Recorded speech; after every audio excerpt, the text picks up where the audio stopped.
Today, he surprises everyone. The idealized portrayal crumbles as the complex network of disputes, scandals, and inner struggles that plagued Faithfull's life is revealed, exposing a life consumed by chaos, treachery, and the annihilation of oneself. You may be familiar with the folkloric account of how a teenage Marianne Faithfull found them at a Rolling Stones party in the sultry center of London in 1916. The otherworldly beauty mesmerized all who laid eyes on her, thanks to her fragile features, eerie voice, and irresistible charisma. She personified the defiance of her day and became Jagger's inspiration and girlfriend. Tension, jealousy, and emotional warfare plagued the relationship behind the carefree smiles and glossy magazine covers. A poisonous combination of passion and anguish rapidly descended into their love tale. The lives of Mick and Marianne were saturated with rock and roll, drugs, fame, and extravagance. Anger, power struggles, and deep-seated fears frequently drove what appeared to be dazzling adventures.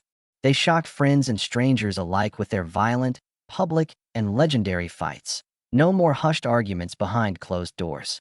Consider the notorious cocaine raid that shocked the British newspapers in 1967 at Keith Richards' Redlands house.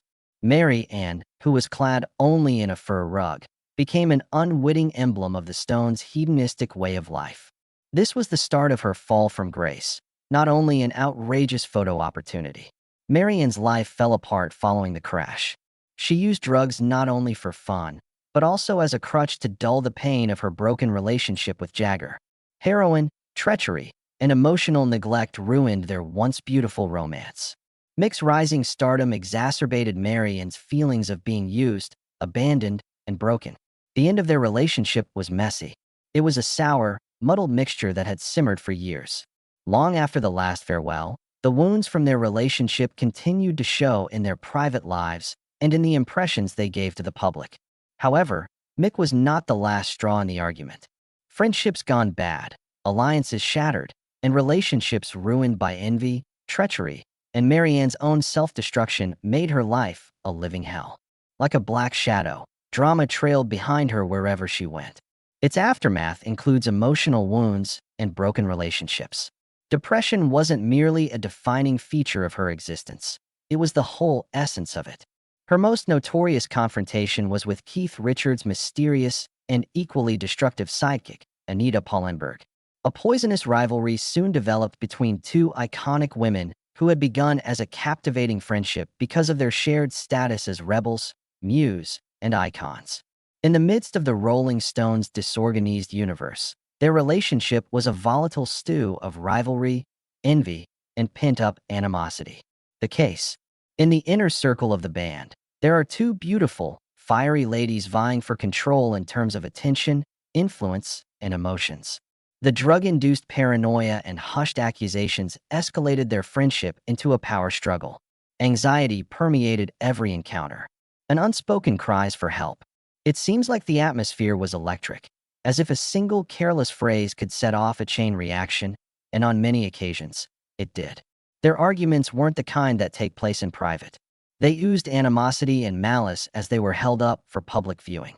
Drugs, booze, and pent-up resentment often led to violent altercations at parties. Marianne represented Anita's fears and anxieties, and Anita was passionately protective of her domain within the Stones' circle. In contrast, Marianne despised Anita for her show-off charisma and manipulative hold on the band. Their animosity was like a smoldering fire that would occasionally burst into a full-blown inferno, scorching everyone in its path. However, Marianne's relationship woes extended beyond Anita and the rambunctious Rolling Stones entourage. Even inside her own family, Marianne found herself at odds with her mother, Eva von Seckermasacher, an icy Austrian baroness whose haughty aristocratic manner contrasted wildly with Marianne's defiant nature. Just picture the stress. A rebellious daughter who refuses to conform to the ideals her mother held dear.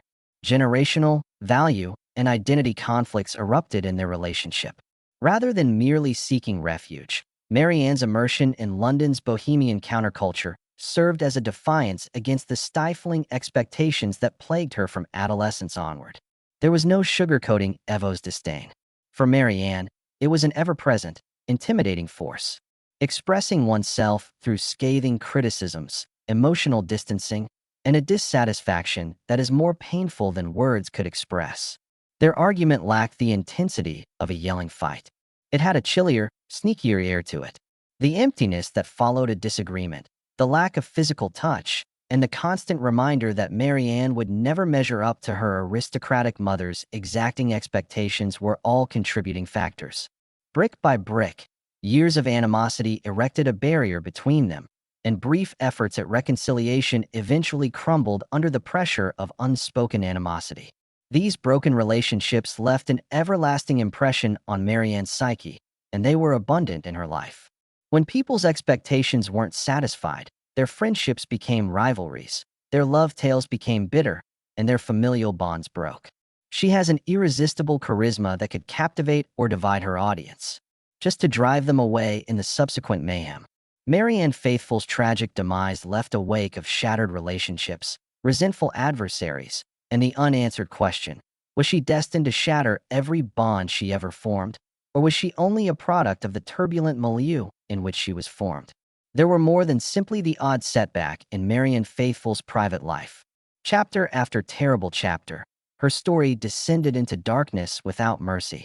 Picture this: a lady whose once beautiful, once rebellious face is now a mere shadow of the Vogue cover girl she once was. She had been beloved by London's upper class, but now lived on the harsh, freezing streets of Soho.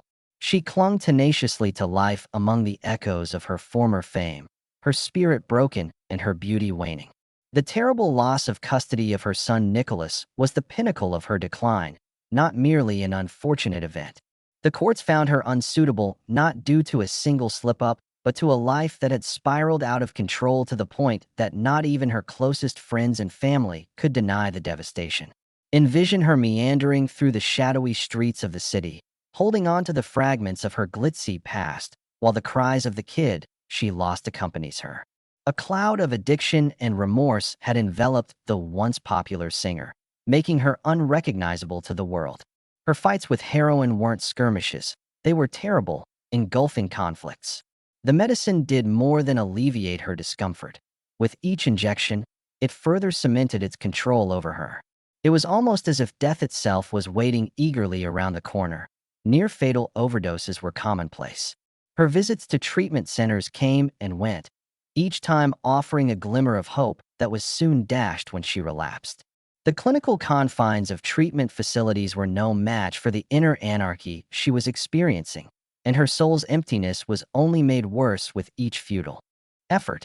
Subtle wounds, psychological scars formed by years of emotional neglect, heartbreak, and self-destruction lay beneath the surface of the heroine, hiding beneath the vacant look and track marks. Feelings of self-loathing and depression encircled her like a heavy blanket. Magazine covers no longer featured the glitzy model. Encounter with a woman who is fighting not only her addiction, but also the demons she created for herself. She fought her way back into the limelight, but each time, the triumph was fleeting and eclipsed by the shadows that would not release her. Even as the thunderous acclaim from her devoted followers resounded in her ears, the voices from her past continued to haunt her, bringing back memories of her many disappointments, heartbreaks, and regrets. The specters of her hardships cast a shade on her remarkable accomplishments. Her songs were burdened by the pain she had experienced. Each lyric was a frail testimony to a woman who had witnessed and endured too much loss and pain. A sad beauty with a broken heart, her life was a paradox in and of itself. Marianne Faithfull's art and her suffering became an enduring part of her legacy, which haunted people even after all this time had passed. There is more to Marianne Faithfull's narrative than devastation, even in the midst of the mayhem. It's about making it through tough times. Her work became an outlet for her suffering. Her music reflected the weight of her broken heart and the betrayal she had endured. She emerged from the scandals unscathed, and her music served as an outlet, a confession, and a testimony to her strength. Mick Jagger's devastating admissions, however, lifted the last veil, revealing a tragically iconic woman's life. The allure belied the reality of a storm, a destructive and inspiring natural disaster. As the globe takes in a combination of praise and criticism, Marianne's contentious legacy resounds more than ever. Her life serves as a cautionary tale about the imperfect nature of greatness. The scars they leave behind are a testament to their transformation from the crucible of war.